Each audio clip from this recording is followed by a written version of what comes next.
Guys, sekarang gua malam-malam nih guys ya, abis live sendirian nih guys ya. Biasanya kan gua takut kan ada setannya yang ada setannya di sini ya guys ya. Nih biasa ya. Gue pikir tiap gue denger apa aja ada setannya. Ternyata ya guys ya, ada yang lebih mengerikan daripada setan guys. Ternyata manusia itu lebih mengerikan daripada setan guys ya guys ya. Setan aja nggak nyolong ya guys ya. Setan aja takut gua nggak bisa bayar listrik kayak guys ya, nggak mungkin nyolong piyama gue. Ternyata manusia itu lebih menyeramkan daripada setan ya guys ya. Karyawan-karyawanku terdekatku ya guys ya, bisa nyampe nyolong barang gua sampai gua nggak bisa jualan piyama aja, sampai gua nggak bisa produksi barang baru lagi sementara ya guys ya, karena gua belum lunas semua. Tapi bentar lagi bakal lunas gue jamin ya guys ya. Setan aja nggak mungkin nyolong guys. Kenapa? Karyawan gua yang serumah sama gua ya guys ya bisa nyolong gua sampai modal gua, sampai baju-baju gua, sampai bahan-bahan gua habis, customer gua diambil. Kenapa? Tapi gua belajar banyak, makasih udah nyuri, gua jadi lebih pinter. Sekarang gua menemukan cara ya guys ya, tips buat pengusaha di luar sana biar barangnya nggak dicolong. Gua nemuin cara satu, yaitu apa? Taruh barang kita di gudang fulfillment yang profesional dan terpercaya. Mereka bakal ngurusin packingan kita, dan mereka juga bakal nyusun baju kita semua dengan lebih proper, dan mereka kasih kita report harian, dan kita tidak perlu punya karyawan yang terlalu banyak lagi untuk packing, untuk admin, apa segala macam. Kita serahkan nanti sama gudang fulfillment yang profesional ya guys ya, biar gue nantinya kedepannya fokus jualan. Doain gue ya guys ya, gue pasti bangkit. Gue sementara ini setiap hari akan jualan brand orang dulu sementara ya, sampai gue sampai gue dapet uang gue kembali, modal gue kembali, dan gue bisa lunasin semua konveksi, semua kain-kain ya guys ya. Doain semoga lancar ya guys ya, jual brand gue, brand orang lain itu ya guys ya. Nggak apa-apa, apapun itu akan gue coba, karena gue pengusaha dan gue tidak akan putus asa. Gue akan berjuang sampai titik mas, sampai udah gak ada darah juga gue pasti mati hidup lagi buat anak gue aja, dan keluarga gue, dan oma dan opa. Oke, doainnya semangat buat pengusaha di luar sana, kalian bisa, dan single mom di luar sana, kalian hebat. Gue tidur dulu, gue habis live air hobah. Sumpah gue capek banget sama masalah autoimun. Gue kumat terus setiap gue stres. Ini autoimun gue kumat dan mesti disuntik 30 juta. Tuh, lihat semuanya ya guys ya. Ini autoimun, eksim, semua jadi satu. Itu gue tuh setiap stres banget. Ini tuh selalu kumat ya guys ya. Gue tuh sekarang tuh lagi stres banget karena gue sedih, karena banyak banget konveksi itu tukang jahitnya yang dirumahkan, karena gue nggak bisa bayar utangnya kemarin yang pas kemalingan itu. Puji Tuhan satu konveksi udah kebayar, tinggal 2 konveksi lagi yang gue bakal gue bayar segera. Gue janji pasti gue lunasin, tapi masalahnya banyak banget korban-korban dari kemalingan itu ya guys ya. Jadi banyak banget tukang jahit itu, puluhan dirumahkan karena kemarin ini orderan gue stuck karena kemalingan. Gue berhenti order, gue nggak bisa bayar semuanya karena kemalingan, kerampokan itu sama semua karyawan gue. Gue jadi stres, kepikiran sama mereka yang dirumahkan gitu. Mereka makan apa? Mereka kan juga punya keluarga, punya anak kayak gue sama Jaden gitu loh. Mereka makan apa dirumahkan? Gue sedih banget. Makanya gue kepikiran sampai stres gini.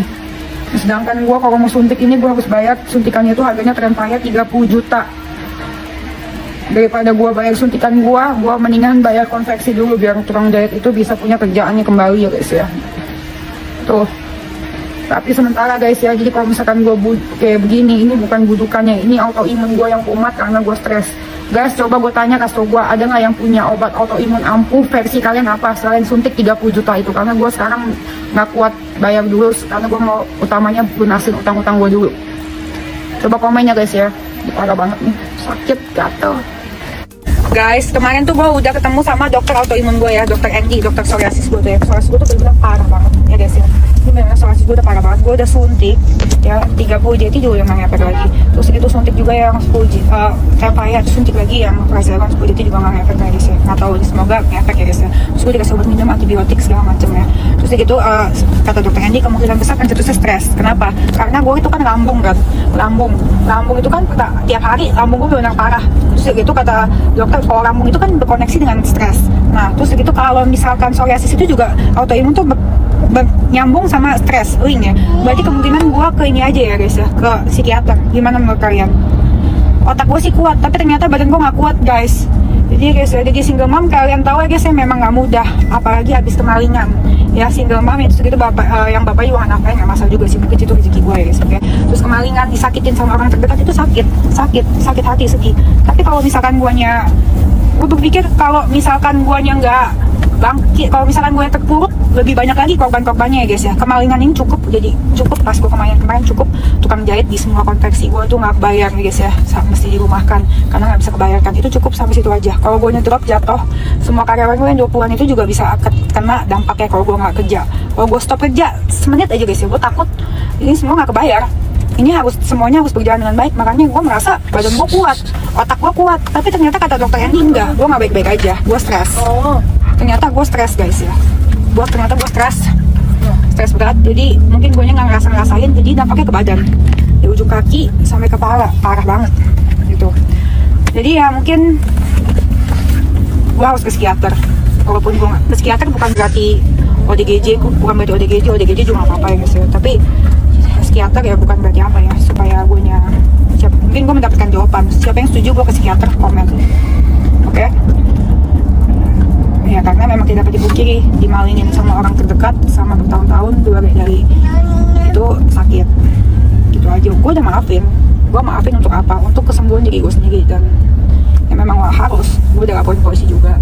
Ya tapi ya namanya kecewa apa segala macam, gue jadi trust issue sekarang kan. Sama semuanya gue gak percaya. Jadi ya memang ya psikiater kali ya, kita coba ya. Setuju nggak? Yang setuju komen.